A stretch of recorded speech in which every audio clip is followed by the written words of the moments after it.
Hey everyone, I am doing a mid-year review or update on how everything's been going so far. I have my cart here and I have all this curriculum that I'm going to just go through. I've done this recently, but there are a few changes, especially now that we're halfway through, that we're going to be going through for the second semester.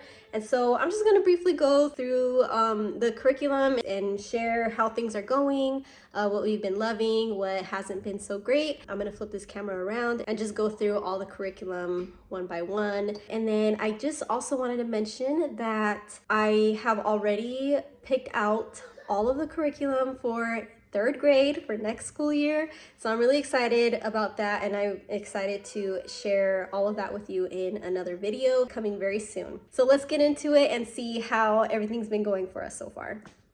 Okay, so quickly for spelling, everything's pretty much the same. It's very cut and dry. There's not a lot of fluff to this. So it's just a workbook, and this is pretty much how the lessons look every week. This is the latest lesson that we've done. And so he'll do a page a day. We're still getting this done in 4 days, so that Friday is free from language arts so that we can just focus on literature. So that's still working out for us. Nothing major here. And this curriculum has been working pretty well, so all is good here. Again, with all the language arts, really, it's all workbook. It's all cut and dry. There's no fluff. There's no activities or anything. It's just a day of workbook, and then we move on to the next lesson or to the next day. So this is the latest that he's done for writing. So again, we do this in 4 days. So we usually combine 2 days so that we can get it done in 4 days so that the 5th day is free. And again, this has all been still working out for us. Like this week, he was doing descriptive sentences. I think this program is pretty good, but I'm excited because this is one of the programs that we're going to be changing for next year. I can't wait to update you on that. And then this is grammar, and this he's going through so fast. Like, the lessons are so easy. I recommend this so much because I think that once they get the gist of the lesson or the concept, they can just move on and they know what sounds right, you know? Like, for example, the linking verb, the sun is hot. Like, obviously they hear these things just by talking and they know what makes sense. And so, you know, he goes through everything so fast. So every day he does a lesson. Sometimes he has to write something out, or sometimes he just has to underline or circle something. And so yeah, every week has been breezing by. And sometimes lately he has been doing multiple lessons in one day just to get ahead. That's all him. That's his choice. I have not pushed him to do that, but he is so ahead in this that I think we're going to finish this way before schedule. He has, let's see, it's more than halfway that he's done if you compare. And we're halfway in the school year, and yet look how much, comparing what he has left to do. So yes, he's very ahead because it's very easy. So this is good. And I really, really love this program and recommend it. This is Growing with Grammar.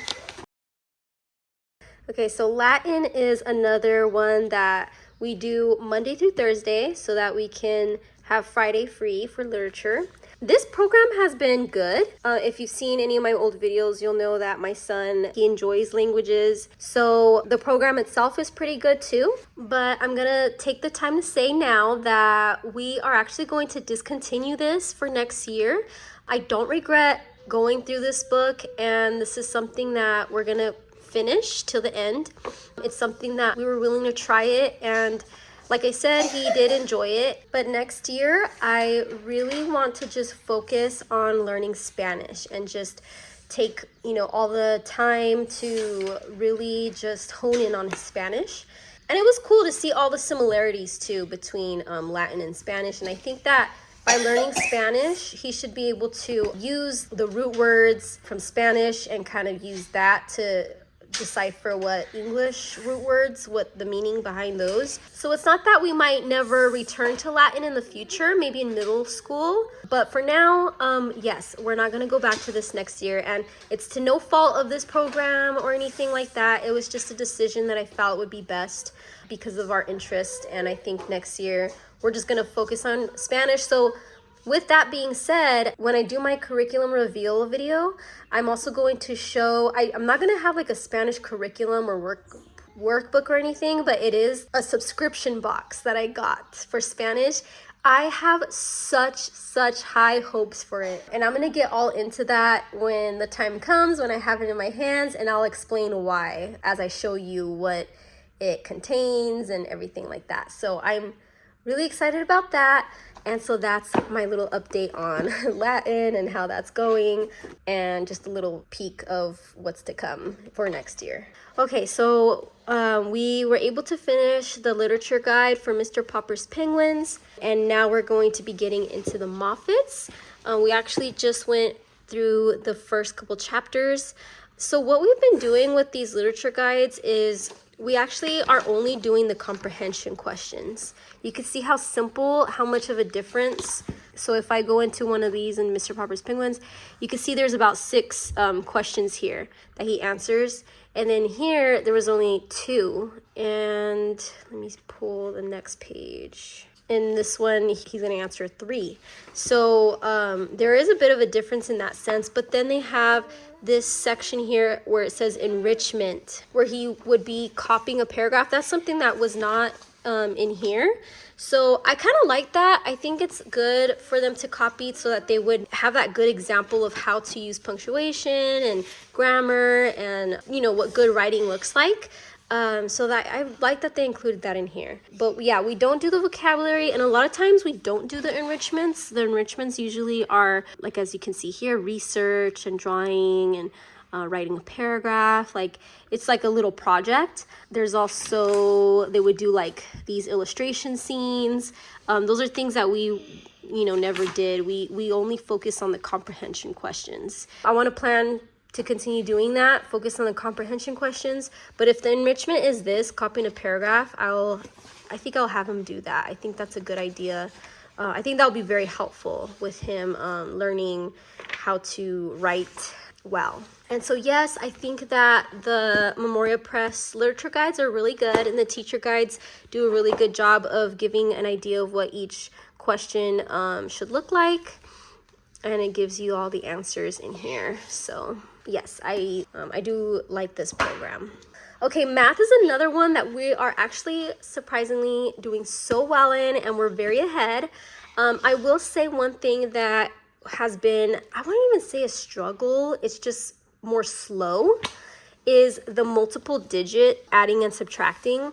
The reason being is that they're having him do it mental math, and they're having him practice doing it in his head and not having like scratch paper and doing it that way, but they're having him break up the number, you know, into groups, and then from there adding it, so that way it's easier to, you know, add it in your head. And so that's something that, like I said, he can do it, and I need to remind him over and over like how he can break it up and in his head, but it's something that he's a little slower at. And so that, I would say, has been a challenge. But I'm actually not worried, because I'm confident that with time and maybe even next year, I took a peek into 3rd grade's math, what the lessons would be. And there was some mental math again with, you know, these higher digit numbers. And so I was so happy to see that. I was like, okay, he's going to have an opportunity again with math to be able to practice and do these in his head. Of course, there's even like, since we are ahead of schedule, I really want to take time to practice these. Maybe even in the summertime, come back to this chapter and use the things like the test book that will include, you know, just extra practice for him to add and subtract in his head, doing mental math. I just think practice is all that's needed. There is a lot of practice in here, but it just, because for his individual need, it wasn't enough. He definitely needs to do more practice. Like here, he just, you know, at this point I was like, okay, it's okay if you need to do the scratch paper type of work. I'm confident that he will get it with time. Other than that, right now we are in the multiplications, and he is just zooming by this. He has actually memorized the products of 3 and 4 and 5 and 10. That has been so helpful in doing these lessons. And actually, I have to say, what has helped him with that, he has been watching on YouTube. He's been watching Number Blocks. You might have heard of them. If you haven't, I highly recommend Number Blocks. It's this really clever show, really good characters. It's funny, it's engaging, but they teach all kinds of number facts. They even teach geometry, which we have not gotten into yet, but you know, all these things help him to be prepared for when we do go through them in the book. So that's been helping so much with his multiplication facts. And so yes, we've been breezing by this. And something I wanted to mention too, at the beginning of the school year, I wasn't sure if this program with Singapore Dimensions was going to work out well for us, because I was torn between using this, and I had gotten Math Mammoth, and oh, I got the answer key. But I was torn, and a big difference between these two books was that Singapore Dimensions was more challenging, and Singapore Dimensions would be at a higher level and move on in the concepts faster than Math Mammoth. So I was a little unsure, like, okay, should I go the slower route with him? Is he gonna get stumped with this and have to go back? But actually, I'm so glad that I just went ahead and went with Singapore, because he's been doing great. The only one, like I said, was just the mental math with addition and subtraction with the big digits. But I'm actually confident that he'll get better with that with time. So yeah, if that's something that maybe you've been curious or wondering how your child might do, you know, that's just how our experience has gone with this. So I'm glad that we went forward with this, and those cartoons might be a big help as well. Like I mentioned, Number Blocks has been very helpful. Now for science, for the second semester, we're getting into space and the solar system, and so we're so excited for that. So we finished up the Earth unit, and we've been having a lot of fun demonstrations. I'll put some pictures of some really fun ones that we've done. But we've been getting into the solar system. We have done a lesson about the sun, and then we're going to be getting into every planet individually. This is what the first 10 weeks looks like. First, we did the solar system as a whole, and kind of giving a brief summary of what that looks like with the sun and all the planets, and you know how far they're all apart. And then we went into the lesson about the sun, and then we're gonna go into each individual planet, even the moon, some dwarf planets, and black holes and comets. Then after that, there's going to be a unit on stars in space. And that one will be having a lesson on stars, the constellations, telescopes, and a trip to space and astronauts.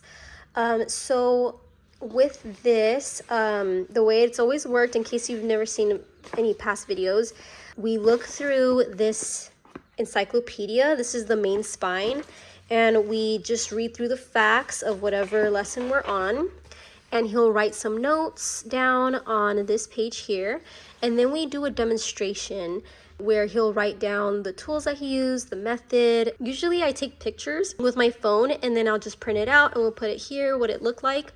And then he will write his insight, what he learned from that demonstration, what it tells him about the actual real thing. Something that we're looking forward to for this unit for this semester is, in April, I had put down, once we finish the unit about the space, I plan to take him to the observatory.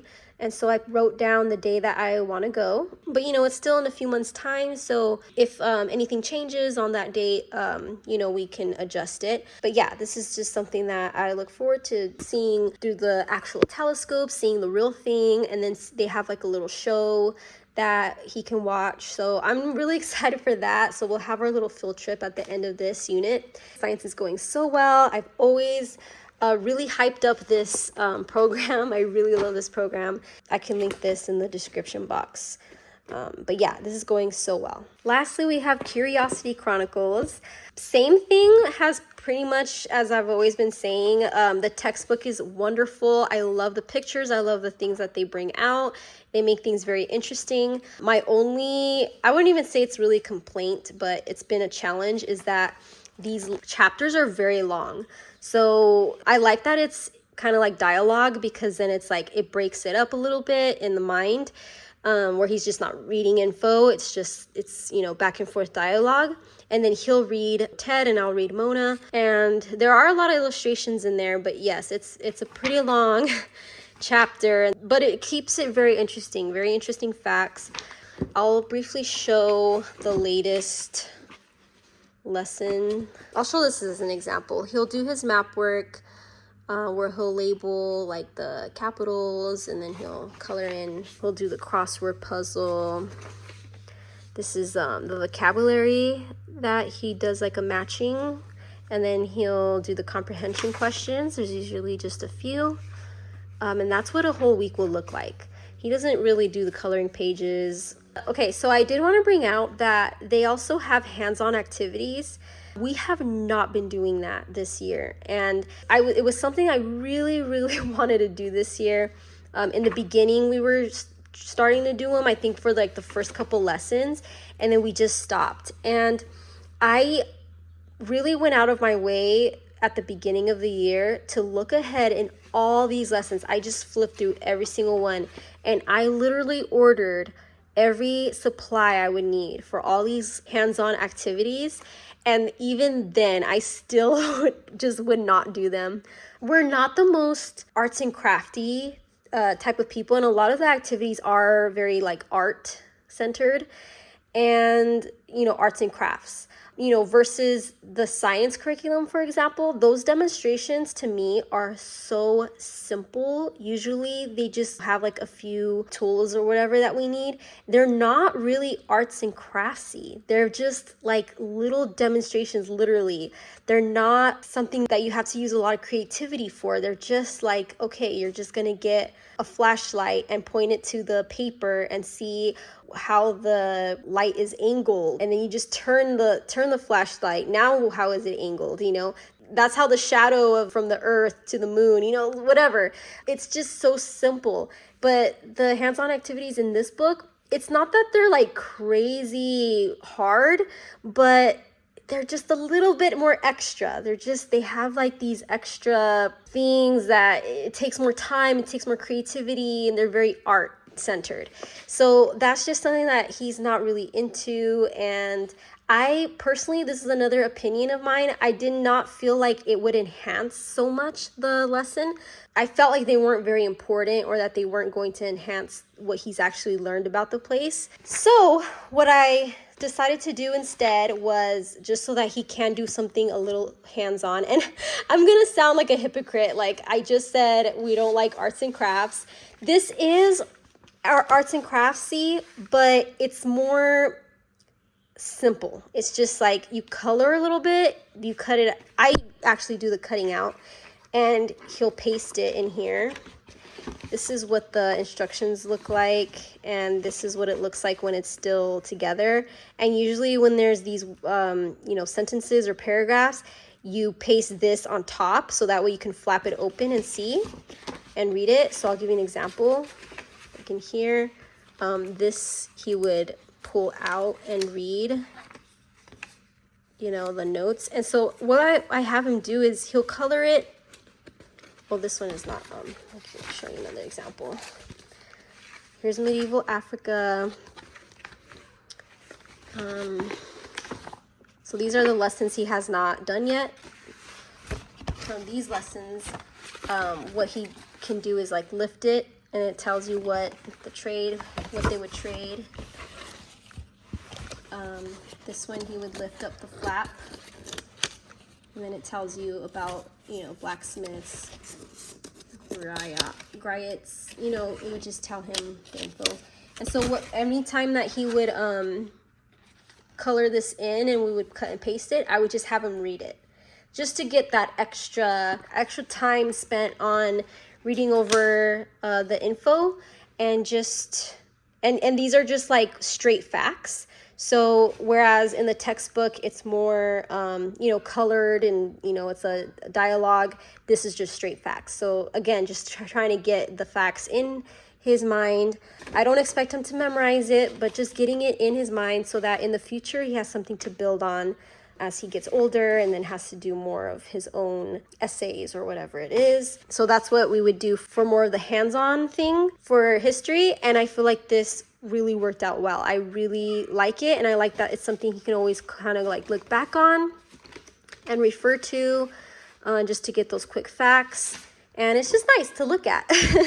Oh, here's this in the back. He did not color it, but you know, it has these facts. So anyways, yeah, I really recommend getting lap books if that's something that you think you guys will enjoy. It's broken up by the place. So there's Europe, there's Africa, there's Asia, there's South America, you know, it's all broken up from each folder. So that's how things are going so far with homeschool. We're halfway through. We're a little bit ahead in some of the subjects. Everything's going pretty good, and I'm really excited to get to this second half of the school year. We got to keep going strong and finish off. I hope everything's going well with you guys. Let me know if you have any questions or feedback. And thank you for watching. I hope everyone's having a good school year so far, and I'll see you in my next video.